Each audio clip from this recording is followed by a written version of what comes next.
Hey guys, welcome to Wrestling Days and welcome to today's unseen video. We got to get straight into it. There's loads to talk about. So we previously reported this news. This was from January 19th and it came from WWE. It came from their official UK account and they were reporting that Saturday night's main event was going to be on Netflix. It has changed, right? The article has now been rectified. It has been changed. And now it is going to be on YouTube, right? So just want to get that message out there. They did report it was Netflix. It's now changed to YouTube. But not only that, we do actually already have the link. They've already set it up. So I've checked it earlier. It works. Obviously, the show's not up yet. It's live on Saturday. So if you go to my X account, you'll be able to find that. Obviously, you can go to Dane's account and find it as well. Dane, thank you.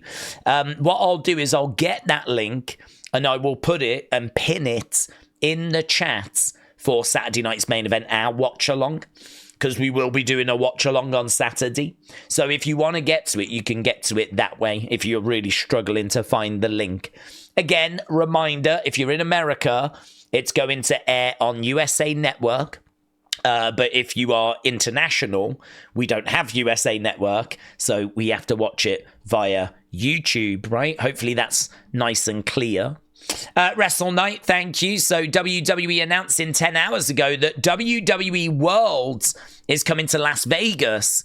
WWE and Fanatics Events have announced the 5-day event featuring immersive fan experiences and the largest WWE superstore in Wrestlemania history. This is honestly what I want to go to more than anything else. As a WWE fan, this is where they normally have a ring set up, they have exhibitions, they have meet and greets, like they do obviously talks. This is where they showed off like the Fiend stuff and there was a bit of a panel. They did the Slammies there, like this is just the place to be, really. Obviously, you want to go to WrestleMania as well, but you don't want to go to WrestleMania and not go to this. Because this has just got so much exciting stuff for the fans. Mattel should be there showing off new figures as well. The largest superstore in WrestleMania history, so really good. It was always coming back. It's not really a surprise, it's just confirmation. J Omega, thank you. So Netflix have revealed that the January 13th episode of Raw, so the second week, pulled in 3.7 million viewers globally. I don't know what that means, right? Because I don't know how many viewers Raw was getting globally before it went to Netflix. We know what it was getting in America, live, about 1.5, 1.6 million views, right? But we don't know what it was doing globally. And the other thing we don't know is what time period is it? Is that just live? Is that for the first day? Is that for the first couple of days? Is that for the first week? Like, I don't know. So I only wanted to show you this because it's doing the rounds and I'm being tagged in it. But I can't really tell you if it's good or if it's bad. I mean, if Netflix are shouting about it, that would sort of suggest that they're happy with it. So, you know, that's probably good news. But I don't know. I really don't know. I don't know the time period or anything, so I can't even compare it to the first week. I think like the first week they did about 5 million views. This is now 3.7, but without all that extra information, it's kind of irrelevant, really. But talking of Netflix, Ryder, thank you. So not going to comment on anything specifically like UFC, but WWE is off to a great start. Our first week drew about 5 million views, which is about 2 times the audience that Monday Night Raw was getting when it was on television.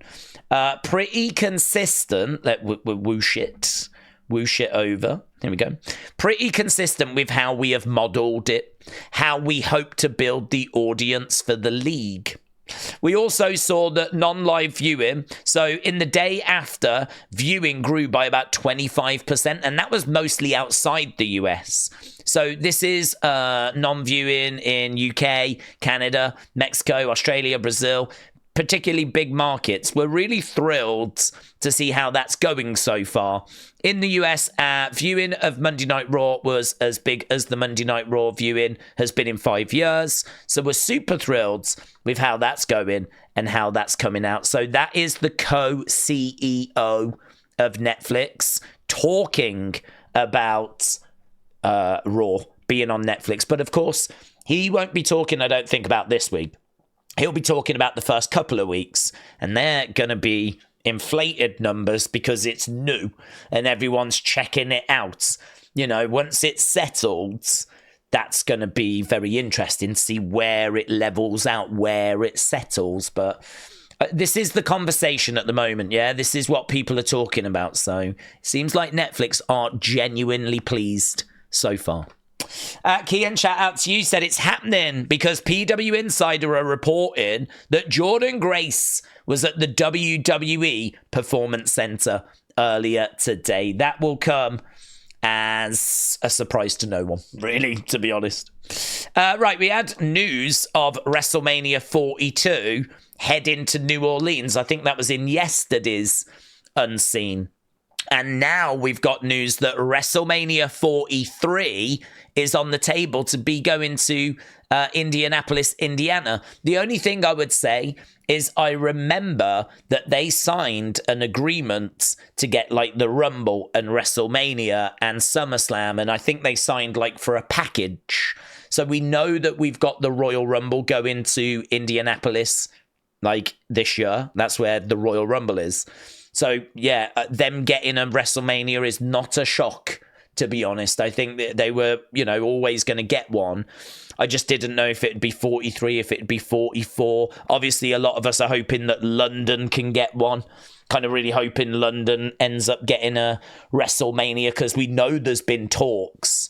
But it looks like we're going to New Orleans for 42. And currently it looks like we're going to Indiana for WrestleMania 43. Las Vegas, Matt said, is this a shot at The Rock walking tall? I don't think it's a shot at The Rock at all. If anything, they're in quite a good place because backstage, he actually was having a chat with The Rock and he whispered something in The Rock's ear. And then Drew came out to say afterwards that he just asked for a little favor. So actually, we don't know what that favor's going to be. We don't know if it's even going to play into the show. We don't even know that that's going to be used in storyline. It might have been a little personal favor. But everything Drew's been saying recently is that he's on a, you know, good page, is in a good place with The Rock. So I certainly don't think this is a shot being fired. But I have had a few people tag me in this going, oh, is he talking about The Rock? It's one of those, isn't it? He can just write that and create a bit of free buzz. I don't really think it's anything at all. But again, I just wanted to include it because I've been tagged in it a few times. And if I'm tagged in it a few times, that normally means that it's kind of doing the rounds, you know? Right, let's do NXT, shall we? This is the big story. Corey Graves was booked late yesterday to return to NXT. Graves flew this morning to Orlando, and he will be on the call alongside Booker T and Vic Joseph. So, Cal, shout out to you. It is a bit strange because I think this was from PW Insider, and I think earlier they'd reported that he wasn't going to be on the show, and then they must have just got some new information that he was going to be on the show, and he was on the show, and it was very, very interesting. Right, this was backstage, and boom, look at that. Down he goes, the hangers are falling. He sold that like a champ. That was a great slap by Trick. A little bit of backstage heat there between him and Wes. Don't know what's happening with Oba, Trick, Wes. There's a few moving parts around the title picture. But yeah, boom, hit him hard. So anyway, this bit. Corey Graves said, I'm right where I need to be after making his return to commentary. I'm right where I need to be. What a line. What a way. I think Vic Joseph was like, this isn't AI. This is the real Corey Graves. So they kind of made a bit of a thing out of the fact he was back on the show. I don't know that it's a work. or anything like that. It's all been reported at the moment as if it is a shoot, if it is a work. It's one of the best executed works I've ever seen, right? But he was back on commentary, and that was one of his opening lines. I'm right where I need to be. I think he's talking about WWE rather than NXT, to be honest, because the alternative is that, you know, if you're not going to do what we're asking you to do, then we don't have anything for you. Might have been the conversation. So, you know, he's kind of in a rock and a hard place, isn't he? What can he do? There is no job for him on the main roster. This is what they've got for him. And actually, they might have pointed out, we don't really need you in NXT. We've got a 3-man booth, and it's not for our benefit. It's to keep you around because we do value you. But I do feel sorry for him. I really do feel sorry for Corey Graves. But, yeah, he was back on NXT. Right, we had Bayley come out, and this brought out Giulia. Giulia said Roxanne might not look up to you, but I do. And it was really good because out came Roxanne and Cora. And honestly, the crowd were all over them. This segment was probably the best segment of the night, and I would say by a country mile. And yeah, the crowd were booing loud, and it was really fun. And it's obviously led to a brawl, right? It led to this brawl. I don't know, actually, if we've got the clip of... I want the bit where Roxanne falls out the ring. I don't know if that's here. But there was a bit where Roxanne... I don't think we've got it. Aww. There was a bit where Roxanne, like, rolls out the ring and just... It was really good. Made me laugh. So, yeah, there was this big brawl between the four of them and obviously led to the announcement of a tag match next week. Our opening match saw Ridge Holland against Tony. This was for the North American Championship. Izzi Dame getting involved. And it's a bit confusing as to what's going on there because it sort of felt like she was working with Shawn Spears and that group. But then later in the show, she was saying like how Shawn Spears has got something for her and she doesn't really like it. And she was talking to like Tony. So I don't really know what's going on here. Are we doing something with Tony and Izzy? I don't know. She helped him retain, though. I know that much. And I thought it was going to be revealed she was working with Shawn Spears, but it doesn't seem to be the case. Interesting. We also had this as well. So Grayson Waller and Austin Theory were walking through the corridors, just throwing some shade at a few of the superstars that had their pictures on the walls at NXT. And they would obviously show themselves later in the show, but they posted this like 2 hours ago as they were looking for Ava's office. So, yeah, they were just throwing a bit of shade. They were very active on social media tonight. Adam said, who let these bums into the building? Right, you want me in Atlanta next week? You got it, dog. So there we go. It looks like we're going to get Trick against Wes next week.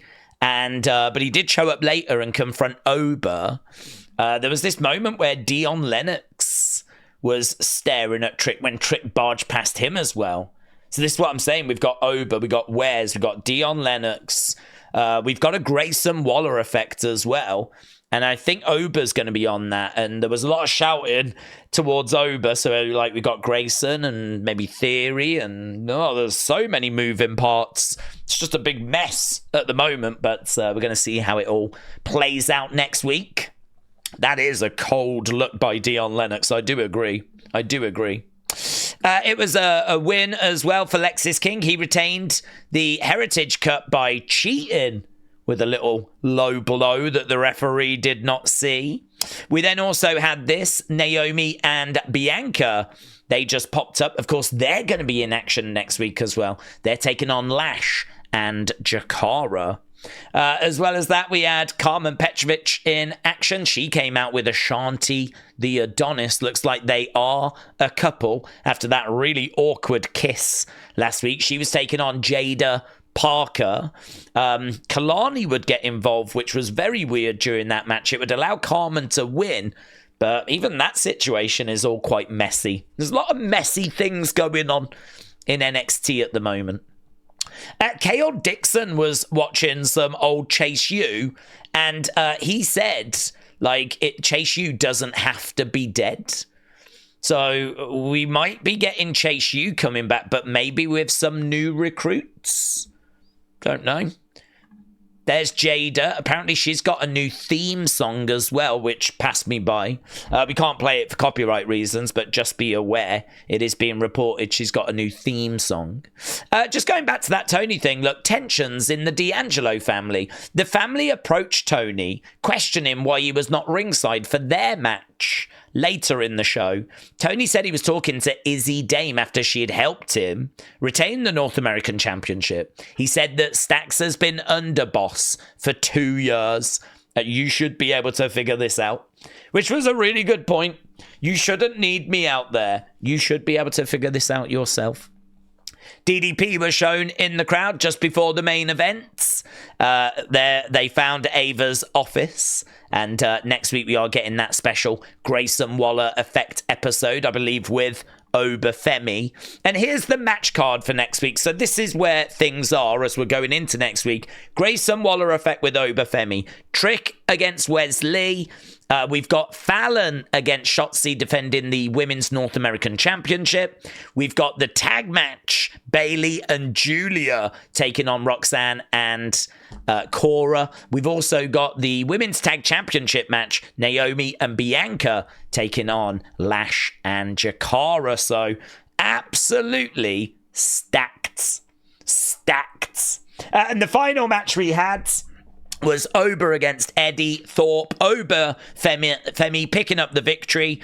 This is when Trick would come out. This is when A-Town Down Under would be berating him from the platform. And that is how the show came to an end. But NXT champion is still Oba Femi, the ruler. And here's Chase U, Andre Chase. He says, Chase U is dead and it is all my fault. So I don't know what's going on with that situation. That's a situation that we need to keep an eye on. Could we be seeing Chase U coming back from the dead? I kind of want it to, but then equally I kind of don't want it to, because I kind of feel like it's done, you know? I kind of feel like we should move on to something else now. I kind of feel like the stipulation was that if Andre Chase lost to Ridge Holland, Chase U had to disband. So that's what we did. So to now bring it back together again and start it up again, I'm not really too keen for that. But I did like Chase U. So let's see where it goes, where it leads. Let's have a look at Wyatt's, shall we? So here's Braun Strowman. He said, this will feed generations. Beware that when you're fighting monsters, you yourself do not become a monster. For when you gaze long into the abyss gazes also into you. Very interesting. And as pointed out by Word of Wrestling said we're back on track. The original story showed Braun in the QR codes. And that's true. Now the same message about staring into the abyss that was posted by Nikki back in November has just been posted by Braun again. So Nikki put a post out in November about if you gaze into the abyss also gazes into you. She tweeted that at the end of last year. And now we've got a similar message being posted by Braun. So, and we do know that Braun was going to get involved in the Wyatt 6 story. We had this image of him in the black sheep's mask and Rowan in the normal sheep's mask. That kind of messed up image was in the QR codes at the end of last year. And then, of course, Braun, I think, got an injury or fell ill. And so that kind of story went by the lay side, if you will. So we are in a situation where, yes, I agree. This match is interesting from a Wyatt 6 point of view. And I think it is fair to go into Saturday night's main event with this being a focus, this being something that we're interested in, right? What I'm not doing Yeah, and you know what I'm about to say. I am not getting my hopes up for it. If the Wyatt 6 are not at Saturday night's main event, it will not change my enjoyment for that show, right? You've got a choice right now. You can choose to get carried away and excited, right? By, oh my God, we're going to get the Wyatt 6 at Saturday night's main event, right? Because of this tweet, right? Or we can just wait and see, right? I'm going to choose the wait and see approach, right? So I'm not expecting them Friday, even though I do believe they've been transferred to SmackDown. And I'm not expecting them at Saturday night's main event. If we get them, brilliant. Then we can start having some conversations. But it's just sand upon sand upon sand. Like, there's nothing concrete. So for me, I'm going to wait and see, right? But just be aware, because I do think that's good. That's a good connection. Kelly said, I'm sorry I'm dragging you into this. I thought I was done trying to figure this shiz out, but it wasn't sitting right with me. Gacy has posted this today on Instagram. I feel like we're missing something. I don't feel like I'm missing anything. I mean, we know that the personal accounts are the personal accounts. We know that they can post whatever they want. Joe Gacy has posted this. This is just a repost of a message we've had before. We know what John 13:7 represents. Like, we know the verse. If we are missing something, I'm still missing it. To me, this was about patience. The way I originally read it was be patient, one day to go. And so that's why I really did expect them for SmackDown last week. And I think a lot of people did. And then, of course, we ended up getting Rob Fee coming out basically saying, you know, bear with us kind of a situation. So when it, again, all I can do is keep repeating myself. When it comes to the Wyatt 6, there's been so much heartache and heartbreak. But the fact that there's still so many people speculating would suggest to me that there's still a lot of love out there for this group. And that's understandable. And I think there is a chance we see them on Saturday, but I would say there's equally a chance we don't, right? So there we go. That is the Wyatt 6 communications. Let's go over to Raw. Yeah, Logan's B, shout out to you. It's just a little clip, right, of I think what happened afterwards. I didn't do that on purpose. You need to know that, said Sami. Seth seems to get it. Look, I get it. I understand you're out there to help. You gotta be more careful. Be more careful next time, right? That's all I'm asking. And Sami's just like, right, I get it. I get it. After you. So there doesn't appear to be any long-lasting issues between Seth and Sami. Doesn't seem to be any issue there, yeah? But he did say, I just need you to be more careful next time. He has warned him, and I think we all know that in the Rumble, there's a real good chance that Sami's going to hit another haluva incorrectly. And I can see this being a situation that's only going to keep getting worse and worse and worse. And then Carrion's going to get involved. That ain't going to make anything better. Something to be aware of. Okay, Kian, shout out to you. A new promotional poster for Saturday night's main events. So Saturday night's main event done in that kind of classic Nez style. Very good. That's an official poster via USA Network, so love that. Oh my God, I love this. TJF 1983, this is brilliant. This is like one of my dream items because I love little portable like games. I never play them, but I love the idea of them.